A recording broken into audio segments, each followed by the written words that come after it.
Dear students, in this session we are going to learn the evaluation of age data, young and old ages. The purpose of this session is to make you understand the age data and its problems and perhaps some of the solutions of the young and old age data, as it is often found that there are serious issues with respect to the young and old age data. The problem of errors in age reporting is associated with different types of biases in different age groups. We have also discussed several measures which are mainly based on age ranging from 23 to 62 in the case of Whipple's index, or 10 to 70 in the case of Mayer's index, or to some extent around that score in the case of even UN joint score. All this indicates that none of these measures have captured the errors that can typically occur in the very young ages and also the older ages 70 and above. So, this two age group defined as young and older people has an association with several but we should also understand that it is very important that the data of these two age groups are captured accurately, as this data has very high significance for many policies and programs. For instance, the young and old people has an association with private and public policies and the quality of the health status and the quality of other social welfare measures are supposed to be more concentrated on this particular age group. It is also important to understand some of the importance of collecting accurate data of this age group. Firstly, most of the policy measures, whether it is in terms of the health, whether it is in terms of other public measures, are all often concentrated in these two age group, young as well as the old.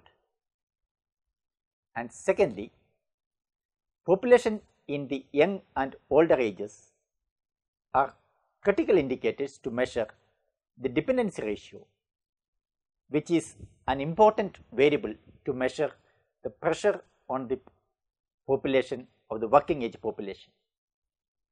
So, any inaccuracy in the data of the young and old will indicate perhaps wrong information or provide wrong information on the dependency ratio and the pressure which is available for the working age population. Thirdly, the population in the young and older ages has great relevance to the government expenditure on education, health, social security, and so on and so forth. Therefore, it is so essential to understand and evaluate the errors in these two concerned age group, because many often for many countries most of the social security measures will be concentrated among the elderly, and most of the health and educational expenditure are either concentrated among the younger age group population and to some extent the health expenditure on the elderly. Therefore, it is essential to have very accurate information of these two age groups. Moreover, the point of view of demographic studies, population in these two age groups form the basis of the estimation of many vital indicators. For instance, fertility, the mortality, the infant mortality. Many of these vital indicators in demography are estimated using this age group data.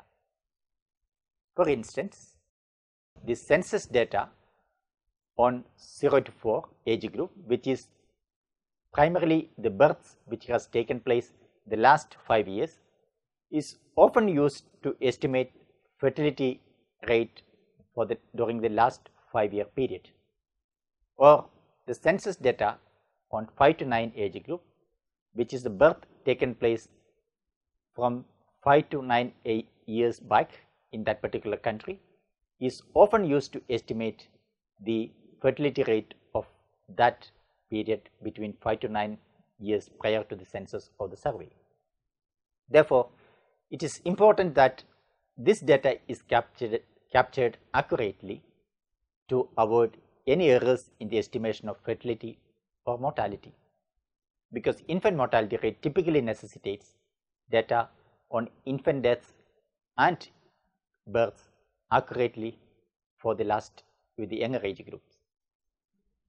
It is also true that demographers have argued that errors in the young age data 0 to 4 and 5 to 9 are much more severe than the errors in the older age data than 70 plus. So, naturally, it is important that the younger age group population is analyzed much more carefully to understand the data inaccuracy compared to the data of the elderly. So, given the importance of this data, it is also useful for us to look at carefully how actually this data can be made better, or how one can really understand the inaccuracy in this data. In the traditional societies, if you look at with lesser education level, there are often possibilities of misstatements of ages, and particularly of the child in the younger ages and people in the older ages. For instance, in large scale surveys where there are large number of information is collected from a household, it is also many times collect information on the birth history, which is the births which has taken place for a couple in their lifetime. It is often found in such surveys when the questionnaire is generally large and predefined, it is observed that the enumerator or the respondent displaces the ages of the persons beyond the timelines, and naturally finally lead to misstatements of the births of the recent birth, which all leads to something called a underreporting of the births in the last 5 years or last 10 years, as well as the misstatement of ages in the last 5 to 10 years.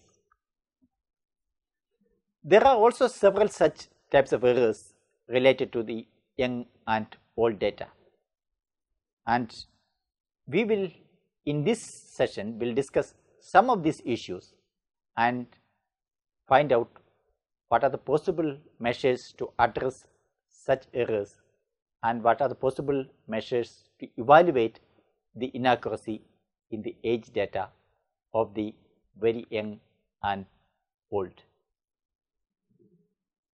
The age data for the young and old are available in India and many other parts of the country from different data sources. Census obviously gives the age distribution of the entire population, and thus we get information of all ages, whether irrespective of their young or whether old. In India, we have also sample registration system, which provides information for the sample areas for the registration of births, deaths and other major vital indicators, so which also are subject to certain errors, particularly age misreporting as well as age misplacements.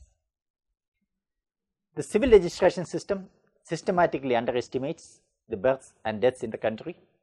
Still, India does not have a full covered civil registration system. Naturally, it is not widely used for understanding the age and sex misreporting at younger and older ages, as it is well known that civil registration system does not capture all the births and deaths in the country. In addition, there are also large scale surveys which is taking place in India and many other parts of the country, many other parts of the world, like demographic health surveys in the form of National Family Health Survey, and other similar surveys also estimate the age distribution as well as many other vital indicators at the younger ages as well as at the older ages. So, all these data needs to be evaluated systematically to understand the errors which can creep in both for the younger age group as well as for the older age group. Let us now look at how do we evaluate the young age data. The evaluation of the young age data can be classified into three groups based on the kind of errors are observed in different sections of the age groups. These three age ranges can be classified as 1. The births as well as the ages less than 1 year old, particularly which is generally known as infants, and second, the age range between 0 and 4 or under 5 ages, which is generally known as child, and the age range between 5 to 9 years, which is 5 years to less than 10 but more than 5 years of age. In each of these ages, the chances of errors are different, so this has to be addressed separately. Let us first look at the first section, which is the infant stage, which consists of the births as well as the age group population within 0 to 1 age group.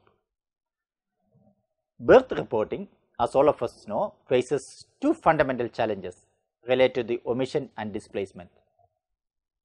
The omission of births is defined as the removal of the information associated with the newborn and infants or non-response to the questions that have specifically based on the age group.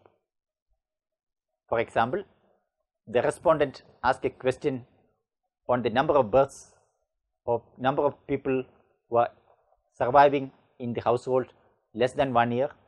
If systematically, if that is not reported, there is an omission or it is actually removed from the 0 to 1 if the age is reported as 1, because then that age group will be considered between 1 to 4 age groups. So, there is always the problem of omission as well as the problem of removal. There are displacement of the births is referred to as the shifting of ages of the child from 0 to 1 to the avoid lengthy enumeration process, because in surveys, if a respondent report any child having 0 to 1 year of age in that household, there are subsequent questions which are asked to understand the health status and other aspect of the child's growth. Perhaps either enumerator or the respondents will be happy to report the child's age as higher, or even child is not reported to avoid such lengthy process in the questionnaire. It has been observed that in many countries that children under 5 years of age group are omitted from the survey due to several social and cultural factors. Many mothers tend to misreport information on the age of the dead child to skip the parity of the births who later die. So, not only that there is underreporting of children in the 0 to 5 age group because of various reasons, there are also misreporting or underreporting of the child who are born but died in between. So, partly because the mothers or the respondent did not want to remember an unpleasant experience of that household which experienced during the last recent years, or perhaps it is also an indication that the mother has higher parity birth which is hidden and which is not reported properly. Mothers with higher parity are likely to misreport the exact ages of their elder child born to them. If the birth interval is short, the mothers have always a tendency to report higher birth intervals to reflect that the births had sufficient intervals in between. So, because of all these reasons, there are misplacement, there are misreporting as well as omission of the birth and the children which happens during this age. The omission and displacement of the births can occur from the enumerator or from the respondents or from the both. So, it is necessary that adequate instruments are developed to avoid such displacement through proper training as well as proper measures to address the possible ways the displacement of birth can happen, both from the side of enumerator as well as for the side of the respondent.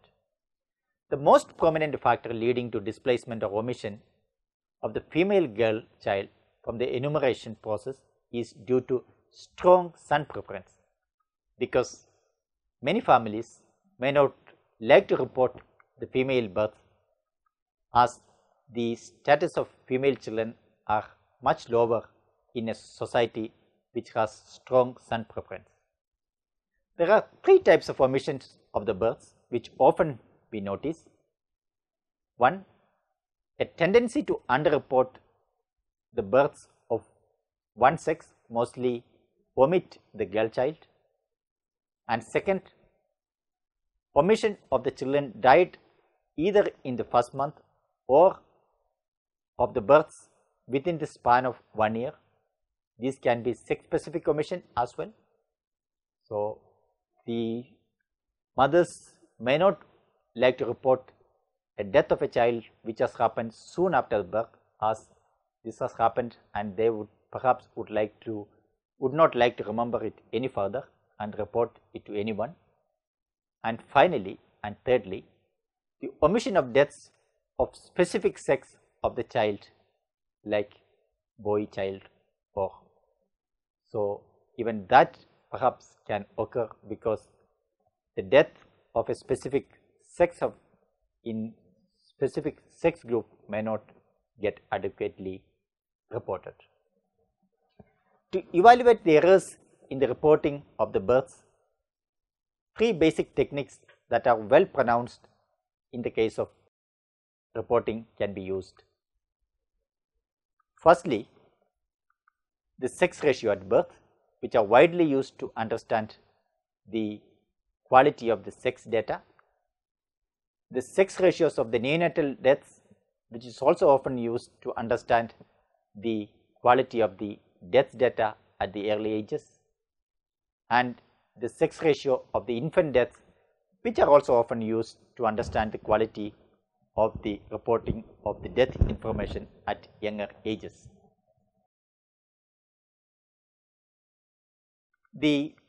First, let us look at the sex ratio at birth. The sex ratio at birth is simply the number of male births divided by number of female births into 100. So, in a normal population, the sex ratio at birth will be within the vicinity of 105 male births for 100 female births. There can be some variation, but in a population where there is no strong son preference or no strong son preference which is revealed through the sex selective abortions, this measure will give you a good idea about the underreporting of female births. But unfortunately, in countries like India, where the sex ratio at birth is also not normal sex ratio at birth because of the sex selective abortions, this measure may not adequately represent the extent of underreporting of the female births in the population. But at the same time, the sex ratio of neonatal deaths undoubtedly gives you an excellent idea about the possibility of female death underreporting in a population, because it is expected that at the neonatal stages, at the very early stages after the birth, the chances of death will be slightly higher among the male births compared to the female births. So, the discrimination, even if it exists, it may not reflect in the death, as during those periods the child is purely dependent on the mother's breast milk. Therefore, if there is considerable difference in the death between male and female, or there are unexpected ratios found compared to the normal sex ratio expected at the neonatal deaths, one can expect that there is considerable underreporting of overreporting of neonatal deaths in that population. The third important ways to understand sex ratio, the third important ways to understand the quality of information of young ages is the sex ratio of infant deaths. The sex ratio of infant deaths normally will be higher for males compared to females, but which also can be computed within the safe range. So, if the ratio is very vastly different from the safe range of slightly higher female deaths, slightly higher male deaths and female deaths, then one would expect that there is problems with the data, mortality data, especially at the younger ages. The infant deaths, however, in India is also slightly higher for females in many instances. Therefore, the normal pattern of infant deaths which is observed across countries may not be relevant to some of the countries like India or in South Asia, as we also observe higher infant deaths in these places compared to male deaths in certain instances. Let us now turn back to the evaluation of errors in 0 to 4 and 5 to 9 age data. As already pointed out, children under 5 years of age are found to be underreported by displacing the child from the eligible age boundary to the boundary of the qualifications based on some other criteria to reduce the burden of extra questions in a questionnaire. This happens particularly in a survey, in a large scale survey, where actually there are substantial number of additional questions associated with the children in the age group less than 5 years of age in terms of their health provision, immunization provision and other health service benefits which they receive up from birth to the age 0 to 4. By eligible age boundary, we mean that any survey cutoff dates from the survey dates are prefixed and the information is asked regarding the particular issues only to those who qualify to be in this eligible age boundary. For instance, if the nutritional information, particularly the weight and height measurement, is only considered for the children 0 to 4, there is a likelihood that the investigator may increase the age of that child from 0 to 4 to next age group, so that extra work associated with the body mass measurement can be avoided. Likewise, in demographic health surveys, anthropometric measures are taken for children under 5 in the demographic health surveys in India, which is known as National Family Health Survey. And in these surveys, age greater than 4 and near to 5 might get displaced to higher age groups to skip these questions. The displacement of child's information can take place either from the enumerator or the respondent. As many societies with higher patriarchal values, girls are not allowed to interact with the surveyors for child-related measures. Reporting of the children age group 5 to 9 is less erroneous than that of the 0 to 4 age group. The only errors that are generally encountered in this age group are overcount of the children around age 6 and 7 because of the forward displacement of the children of 0 to 4 years, because many 0 to 4 children might be reported in the 5 to 9 categories, resulting in an undercount of children in the 0 to 4 age group and overcount in the 5 to 9 age group. In the absence of any severe extraneous factors like trafficking of girls, child labor, etc., the information of children in this age group is normally reliable. Let us look at the sex ratio at the younger ages. Sex ratio is the simplest techniques for the evaluation of the displacement of children in the younger age groups.